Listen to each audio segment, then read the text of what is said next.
In contemporary culture, the cowboy stands tall as the central figure of the American mythos. The iconic image of the gunslinger has represented the fearless idealism of the United States and, paradoxically, the fallacy and horror of the West's history.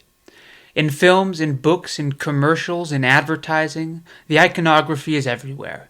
The cowboy has become America. But that doesn't mean all westerns are filmed in America. I mean, just look at the spaghetti westerns, where some of the greatest stories about America were filmed in Italy. And this idea of placing the cowboy outside of that specific cultural context of the West is a very interesting one to me. And it's kind of the central conceit of the film I'd like to talk about today, 1966's Return of an Adventurer. Return of an Adventurer is a Niger short film directed by Mustafa Alassane that serves as a mostly playful study of Africa's post-colonial anxieties. The narrative of the film is simple, yet effective. The titular adventurer, Jimmy, returning from a trip to America, gives gifts to his many friends from his local village, namely various cowboy costumes, complete with hats, lassos, and guns. Un chapeau. Travail, une chemise. Allez-y. The men and one woman of the village take quickly to the costumes, and after being given new names, Tu es Black Cooper, James Kelly, Castou, Billy Walter, et toi, Reine Christine. and a few minutes of shooting practice, Regardez. Essaye voir. Vas-y. come to completely mirror the image of their Western counterparts.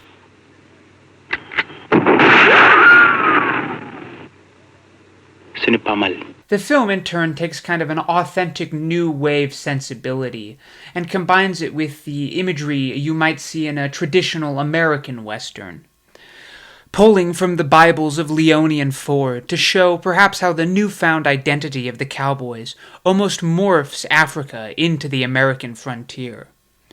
This, in consequence, leads to many novel images that highlight the film's central paradox. The clash of cowboy hats and spurs against traditional tribal clothing, or perhaps the rather inspired image of cowboys herding drabs.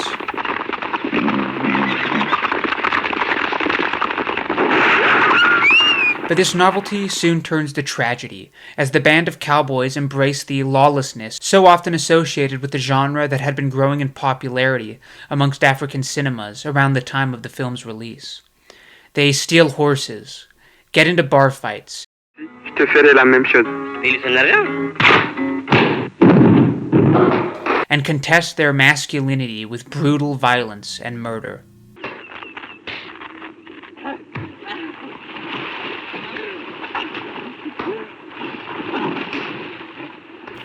The film penduluming between their Western fantasy and the consequences of their actions.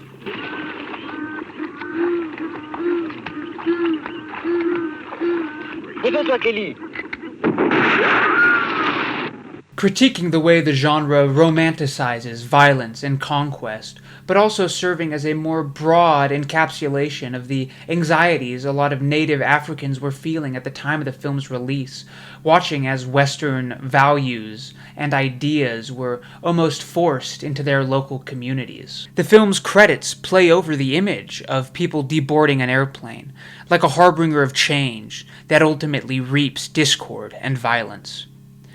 Admittedly, it's a somewhat conservative film, where ultimately the elders of the village bring sense to the madness of the youth. But the ideas here are still very poignant, especially given the cultural context of the film's release. Outside of that, it's just a damn entertaining film, with the way it plays around with genre imagery and tropes. It's tragically underseen. I really believe this film should be standing shoulder to shoulder with works like Tuki Buki in the canon of African cinema. And I really think you should check it out if you have the means. It's kind of the reason I'm making this video. But until next time, I've been Eggnog, and I hope you stay safe and keep watching movies.